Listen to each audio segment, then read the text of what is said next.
2020 ha sido el año de Bitcoin World, la potencia de minería de Minebase, la gran comunidad de Mining City, la gran familia MaxSound, el respaldo de millones de personas que han decidido volver a creer. Hacen de Bitcoin World la segunda criptomoneda más rápida del mundo. Bitcoin World, imparable.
...2020 ha sido el año de Bitcoin World, la potencia de minería de Minebase, la gran comunidad de Mining City, la gran familia MaxSound, el respaldo de millones de personas que han decidido volver a creer.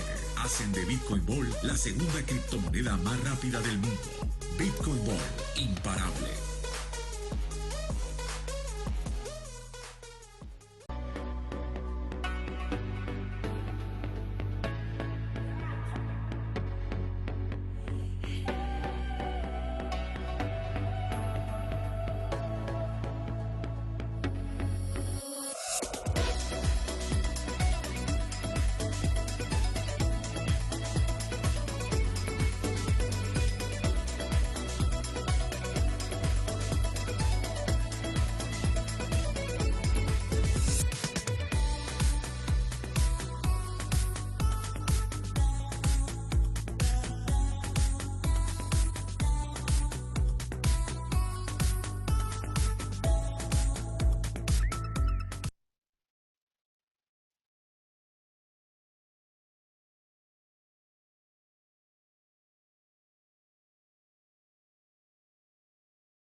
Boa noite a todos. Já estamos gravando nosso Zoom de hoje. Hoje a gente vai falar um pouquinho do mercado, a gente vai falar também um pouquinho do Bitcoin, tá? Das fases do Bitcoin, um pouquinho da história do Bitcoin, né? E a gente vai falar também um pouquinho das estratégias da empresa, né? Mining Best e Mining City nesse tempo, ok? Eu vou compartilhar minha tela. Vou compartilhar minha tela.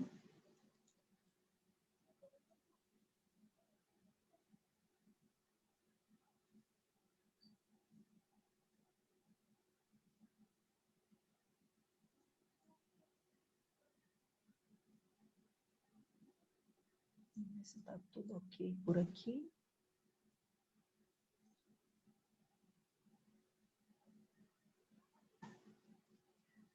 Tudo ok. Bem, vamos dar início, então. Aí está. Bem-vindos a essa oportunidade, né? É a oportunidade do momento. Para mim, é a oportunidade de 2020. E vamos começar falando, então, né, a respeito de duas formas de como ganhar criptomoeda. Existem mais formas, mas a gente vai falar de duas formas, as mais conhecidas, tá? E é a que a gente está mais habituado, né, nos dias de hoje. Tá? Uma dessas formas é a forma de holding, tá? Ou seja, é quando você compra, né, uma criptomoeda ou você minera essa criptomoeda e guarda ela até que ela valorize. Tá? Esse é o holding. Tá? As pessoas que fazem holding tendem, então, a comprar ou a minerar essa moeda e guardar ela até que ela se valorize. Tá ok? Dentro dessa forma, os ganhos é a médio e longo prazo, tá? E uma das formas mais fáceis, né, de ganho, tá ok? A segunda forma é o day trading, ou trading, né, que é onde a pessoa compra em um preço mais baixo e vende, né, com preço mais alto. Tá?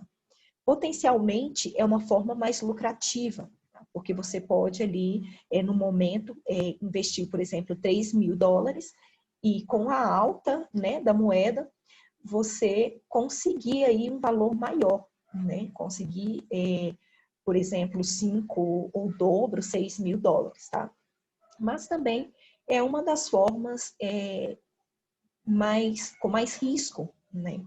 É uma das formas que, da mesma forma que você pode ganhar, né? Você pode perder também muito rápido, tá ok? Agora, é muito importante, né, que ao entrar dentro desse mercado, né, que é o mercado de renda variável, né, a gente já tenha um planejamento em mente, a gente já tenha uma meta, né, de onde a gente começou e aonde a gente quer chegar, tá ok? Então, é muito importante a gente fazer esse planejamento. Né? Se você quer ser holding, se você quer comprar moeda e minerar, é importante você ter seu planejamento, assim como, né, se você quer fazer trade. Tá? Por que isso é importante? Porque a gente vê que, além de ser um mercado muito variável, né, é um mercado de muita informação, né, na internet, é um mercado de muita especulação também, né, dos próprios traders, né, das próprias pessoas que publicam aí as informações desse mercado, e isso muitas das vezes pode desestabilizar, né, uma pessoa se ela não tem um planejamento, se ela não tem uma meta, né, quando ela começa a investir dentro desse mercado, tá ok? Um simples comentário, né, uma simples notícia pode fazer com que essa pessoa se desestabilize, né, entre em pânico, né, e essa pessoa pode perder aí, né, até seu investimento, tá ok?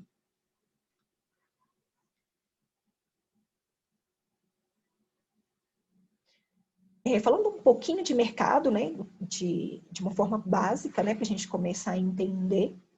Antes de eu continuar, eu quero falar que eu não sou economista, eu não oriento ninguém a respeito do mercado, até porque também eu estou começando a aprender agora, né, mas eu busco esse conhecimento, né, eu busco entender mais, e a minha intenção com esse Zoom é justamente que a gente possa educar juntos, né, que a gente possa ter uma meta, que a gente possa ter um planejamento dentro do que a gente quer fazer, ou dentro do que a gente vai ou pensa em fazer, tá ok?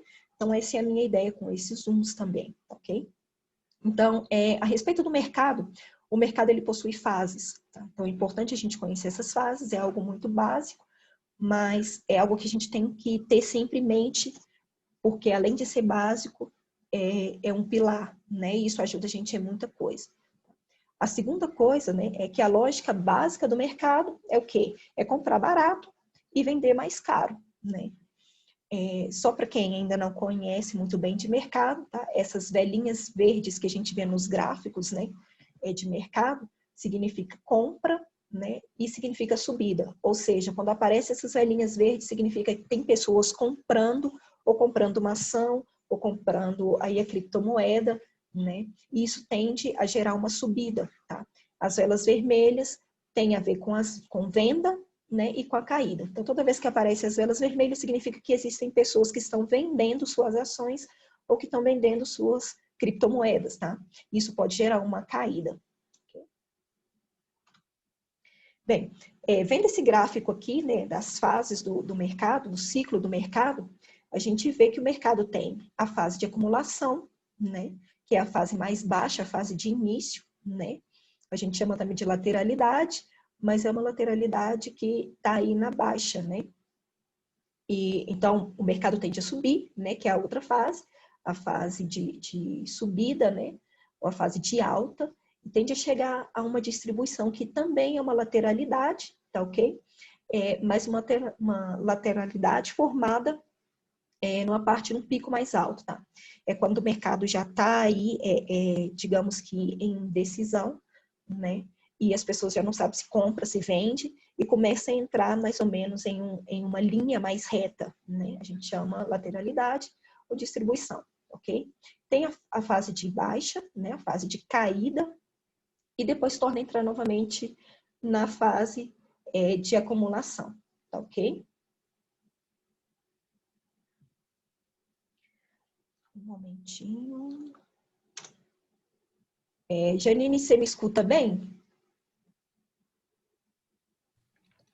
Sim, estou escutando. Tá ok. Carlito, tá me escutando já?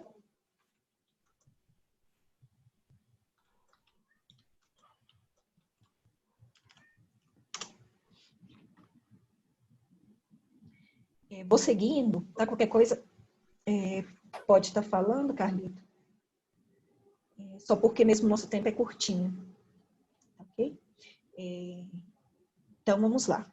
O que acontece? Quando a pessoa ela não tem um planejamento, né? Quando ela entra em um investimento, ela não tem um planejamento, ela geralmente não sabe que ela tem que comprar nessa fase de acumulação, tá? E o que ela faz, geralmente? Ela começa a comprar aqui nessa fase, tá? Nessa fase onde está crescendo, está subindo, né, a ação ou a criptomoeda, tá? Isso por quê? Ela vê as pessoas comprando nessa fase, vê que a coisa está dando certo, então ela quer também, tá? Ela quer comprar e ela acaba comprando aqui nessa fase de subida, né? Para um trader, significa que ele perdeu, né, uma boa subida aqui, né?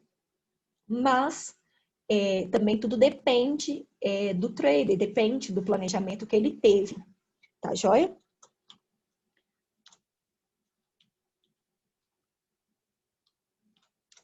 Um trader também, antes de entrar, né, em uma operação, né, ele tem que saber aonde ele vai entrar e quando ele vai entrar, tá? Para o nosso caso, que é o caso de mineração, né, o caso que a gente está guardando as moedas. A gente pode entrar aqui? Claro, pode entrar. Mas significa que o quê? Que a gente também perdeu, né, uma fase importante aqui de acumulação. Né? A gente já perdeu de acumular uma quantidade mais, né, da moeda. Tá ok? Então, por isso, torna a dizer, a gente tem que ter um planejamento. Tá okay? Então, o que acontece? Vamos supor que a pessoa comprou aqui, né?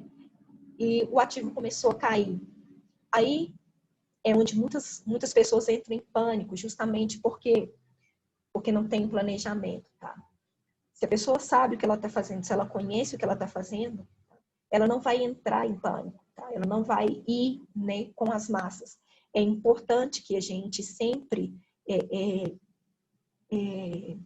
analise, né, o que está passando, analise o que as pessoas estão dizendo, né?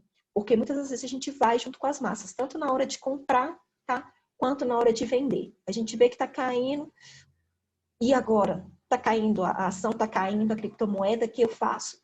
Vou vender, porque senão vou perder meu capital. E aí as pessoas começam a vender aqui, ok? Uma coisa que eu falo é, se a gente conhece bem o que é mineração, né, e a gente sabe que a gente está guardando a moeda, a gente não vai, raramente a gente vai fazer isso aqui. Primeiro, tá? Primeiro porque, no nosso caso, por exemplo, a gente tem 3 anos de mineração, né, com a Mining Best e a Mining City. Então, a gente tem tempo ainda para poder acumular essa moeda. E o preço da moeda vai vai depender muito, né? Por quê? Se a moeda cai ou se a moeda sobe, a gente vai continuar acumulando a moeda, né? O que é importante aqui é a gente saber, né, ter um planejamento e falar, por exemplo, eu quero vender as minhas moedas que eu estou acumulando quando ela chegar a $1.000, por exemplo, né? Agora, se você quer continuar acumulando, eu tenho 3 anos de mineração, então eu vou vender minhas moedas, né? Depois que acabar a minha mineração e eu ver que a moeda atingir uma valorização. Então, sempre é bom ter esse planejamento, ok?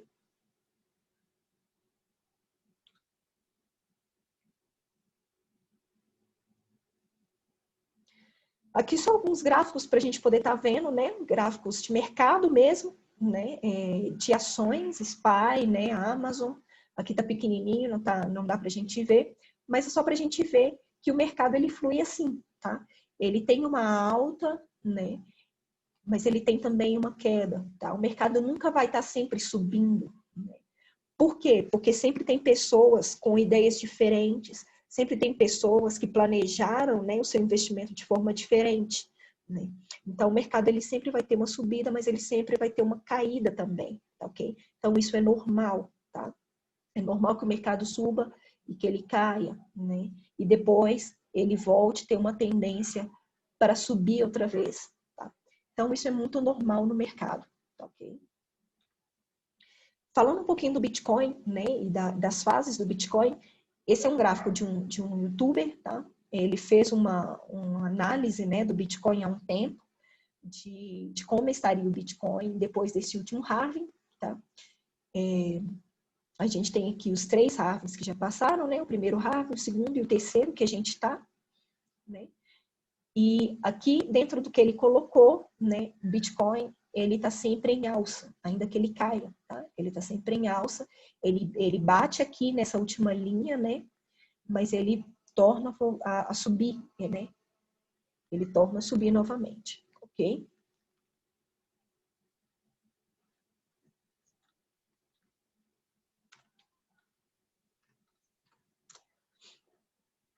Bem,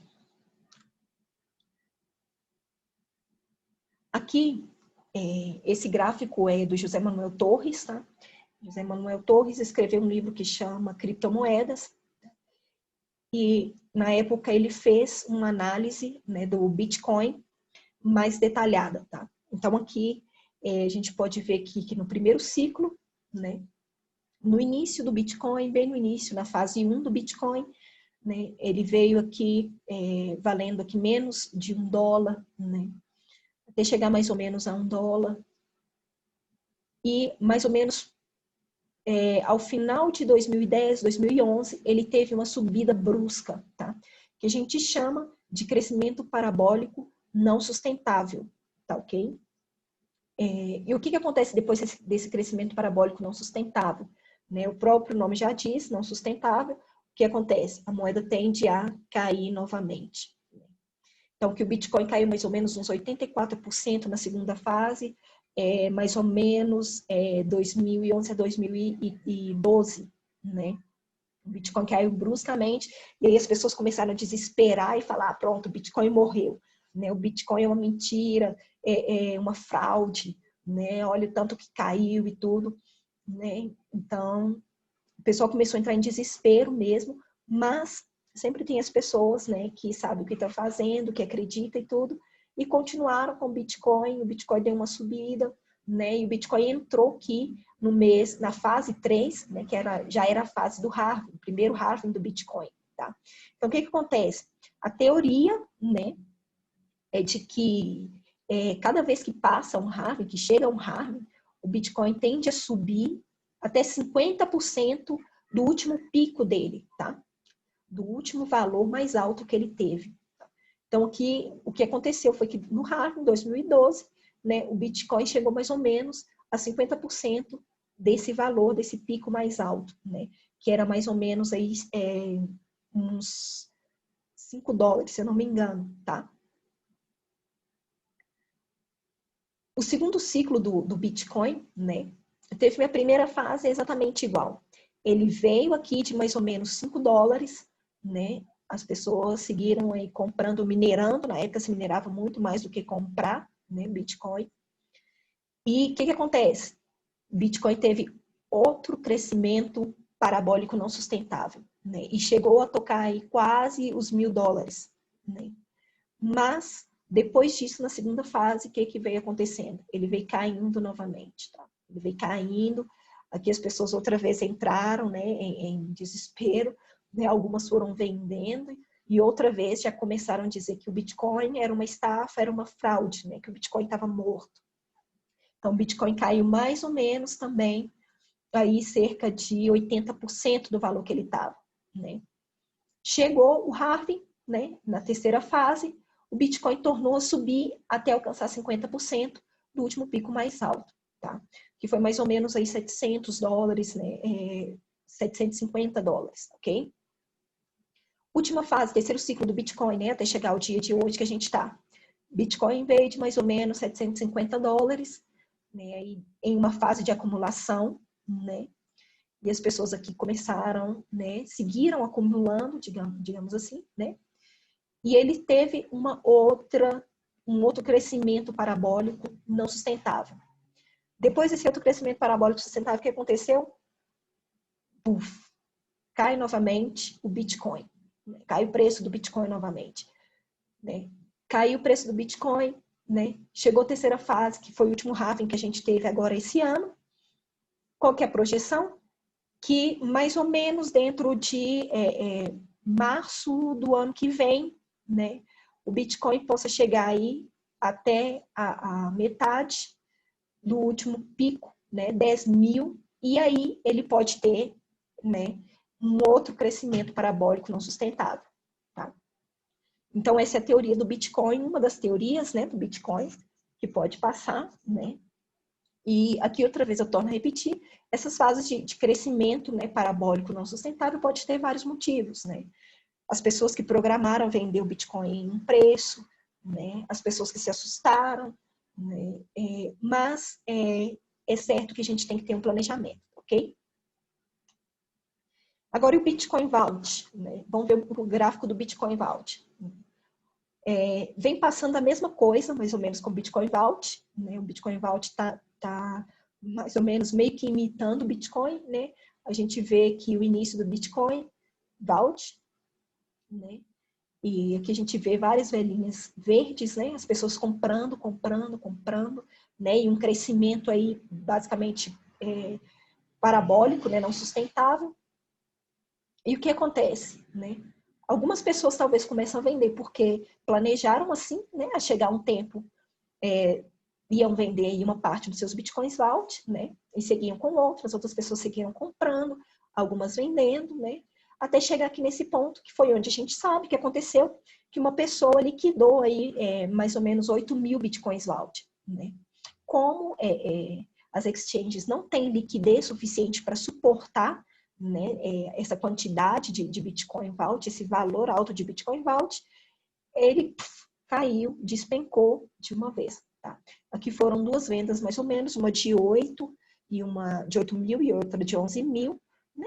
E depois disso, as pessoas entraram em pânico e começaram a vender, vou vender porque Bitcoin Vault é uma fraude, né? A empresa é um scam e tudo, né? O que aconteceu exatamente com o Bitcoin. Né? Saíram algumas notícias, né? Falando mal do Bitcoin Vault, né? Da empresa e tudo. Exatamente o que aconteceu com o Bitcoin, né? E com outras empresas também dentro da Bolsa de Valores, né? A Tesla passou a mesma coisa, a Amazon, né, em um momento passou a mesma coisa, tá? Então, isso tudo é normal dentro do mercado, tá? Mas aqui eu volto a repetir, né? Eu quero que isso fique bem claro, que a gente já comece a fazer isso, tá? A primeira coisa é que a gente estude o que a gente está fazendo, né? Que a gente entenda o que a gente está fazendo. E a segunda coisa é que a gente é mineiro, né? A gente tem que preocupar? Claro, a gente preocupa com o preço, com as notícias, óbvio, né? Mas a gente não tem que entrar em pânico, porque a gente vai minerar, né? Ainda por 3 anos. Né? Bitcoin Vault ainda é muito novo, é uma criptomoeda muito nova, então a gente tem muito tempo ainda para minerar. Né? A gente tem muito tempo ainda para poder ver essa moeda crescer. Né? E passe o que passe, a gente vai seguir minerando Bitcoin Vault, né? Vai seguir a minerar o Bitcoin Vault. Tá? Então, muito importante fazer o planejamento, tá? Muito importante ter esse planejamento, ok? Bom, falando um pouquinho das estratégias da empresa, eu quero falar um pouquinho rápido, porque né, não sei se o Carlito ou a Janine tem alguma dúvida depois a respeito dessas estratégias, eu quero deixar esse tempo para a gente estar comentando um pouquinho, tá? A primeira estratégia da MineCity, né, MineInvest, eles se reuniram como corporativo. A gente tem uma coisa muito interessante nessa empresa, né, que nos leva a confiar mais neles, é que a gente sabe, né, desses passos, tá? A gente está muito cerca deles, né, muito perto deles. A gente tem aí José Manuel, né, que é criador da MaxOut Team, que sempre está fazendo os Zooms, e que é conectado, né, ao Eyal Abramovich e ao Gregory Rogoski, né? Então, eles sempre estão reportando a respeito da empresa, né, para o José Manuel, né? E o José Manuel, assim, reporta para a gente, né? Então, a primeira estratégia é que, de fato, MineCity hoje tem 13 hash rate, ou 13 exohashes, minerando Bitcoin Vault. Tá? E esses 13 são da MineCity. Tá? Significa que a MineCity está centralizando o Bitcoin Vault? Não, mas significa que ela detém Bitcoin Vault centralizado, porque é a única empresa hoje que está minerando Bitcoin Vault. Tá? A ideia da MineCity, tá? E da MineInvest é passar do que é uma forma 100% descentralizada para uma forma de descentralização organizada. Que é isso? O Eyal percebeu que a descentralização 100%, né, de uma criptomoeda não era boa. Por que não era boa? Porque entravam aí, né, as pessoas que têm dinheiro para poder fazer grandes fazendas de mineração e entravam a minerar, né, Bitcoin e tomavam posse do Bitcoin, né?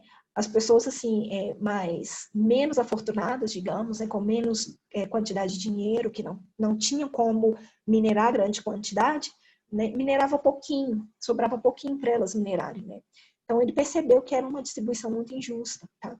E o que ele quis fazer, o que ele quer fazer na realidade, é que essa descentralização, né, ela seja organizada, ou seja, que as empresas, os pools de mineria que existem, não entre completamente com seu poder de mineração para minerar Bitcoin Vault e acabe tirando a oportunidade, né, das outras pessoas de também ter um ganho aí com uma quantidade justa, né? Bem, então hoje, né, a gente não está descentralizado mais, a gente está centralizado porque os 13 exahashes são da MineCity, tá? E o que a MineCity vai fazer? Aproveitando, né, esse período dessa centralização temporária, tá? O que para a gente é muito bom, porque o que a empresa quer é proteger a comunidade dela, né? Uma coisa que eu deixo claro é que os principais atores do mercado não são as empresas, somos nós, né? Somos nós que fazemos o preço subir ou o preço baixar, né? Então, por isso a gente tem que ter a consciência de que do que a gente está fazendo, planejamento do que a gente está fazendo, né? Para que o preço da moeda possa subir cada vez mais e não cair, ok? Então, o que a MineInvest vai fazer, a MineCity, tá? É deixar apenas um hash rate, tá? Minerando Bitcoin Vault, o que é muito possível, já que todos os hash rates estão em posse da MineCity, tá? Então, a distribuição vai ser igual, tá? A distribuição dos Bitcoins Vault vai ser igual para todos os mineradores, tá? E os outros 12 hash rate, a empresa vai colocar para minerar Bitcoin, justamente que é porque tá uma moeda, o Bitcoin tá num tempo bom, né? Tá num tempo de ascensão e vai gerar aí um retorno, né, financeiro mais alto, né, para poder estar apoiando a gente aí nesse tempo, tá ok? A MineCity vai estar minerando junto com a BTC.com, um pool de mineria muito conhecido, tá? A gente vai ver um pouquinho depois essas páginas. E por que a mudança de hash, né? Justamente para quê? Para cobrir, né, para custear melhor a energia, né, que as granjas de mineração necessitam, né, as fazendas de mineração necessitam, e para poder também custear a infraestrutura da empresa, né, seus empregados e tudo, né. O Bitcoin Vault, o Bitcoin, a mineração do Bitcoin vai proporcionar isso, né, já que o retorno líquido agora está sendo maior, tá ok? Qual que é as vantagens, né, para a Mining City, para os mineiros da Mining City nessa questão, né? O que eu já falei, tá? Vai seguir igual a mineração, vai seguir exatamente igual, a distribuição vai ser igual, tá? Segundo a quantidade de hash que cada um adquiriu, né, dos planos. Cada um... Nossa, já está acabando meu tempo. Assim que acabar, eu vou enviar um outro link, tá? Só para a gente terminar e concluir isso, tá joia? Se vocês me permitirem. Voltando aqui. Acabei saindo. Desespero da reunião.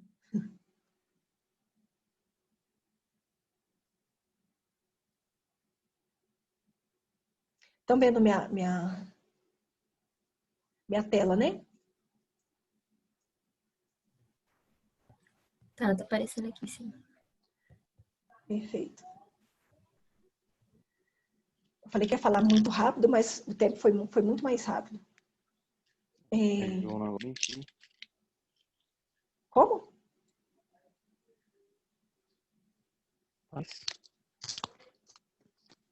Ah, tá me ouvindo?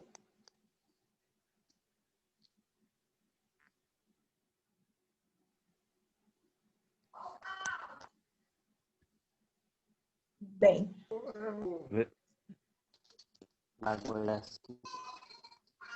Vai acabando? Ah, já tá acabando. Ok? Então, só para a gente terminar, então, né? Vai seguir igual, tá? A gente vai receber 100 dias mais grátis de mineração, tá? E isso vai durar mais ou menos cerca de 2 a 3 meses, tá ok?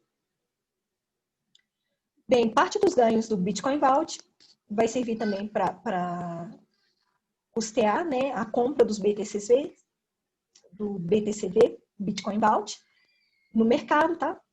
Vai ser feita em 2 compras grandes, massivas. Essas compras vão ser programadas, né, e vão ser estendidas a toda a comunidade para quem quiser comprar, para que o preço possa subir, tá? Também vai ser contactado, né, os market makers, os traders, tá?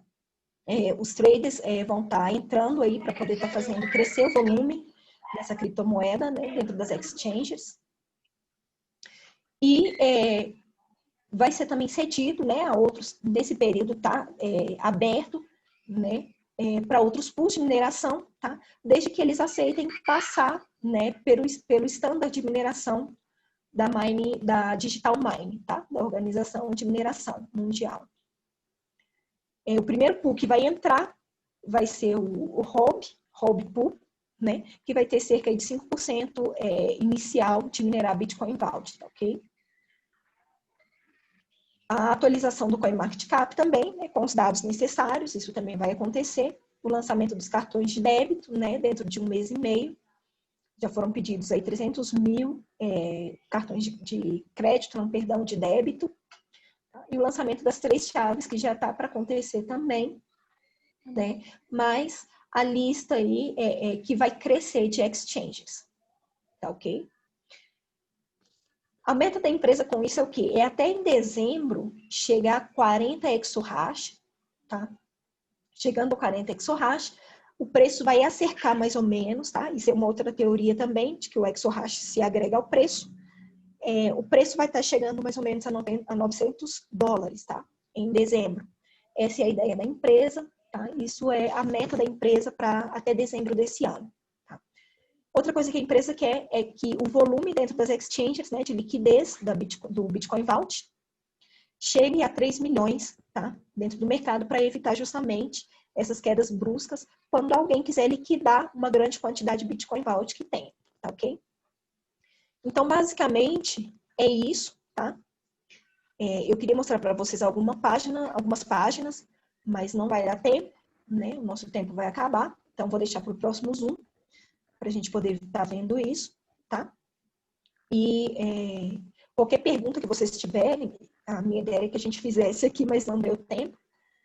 Vocês podem estar me mandando no grupo, tá? Para a gente poder estar respondendo essas perguntas dentro do que a gente falou aqui, se ficou alguma dúvida.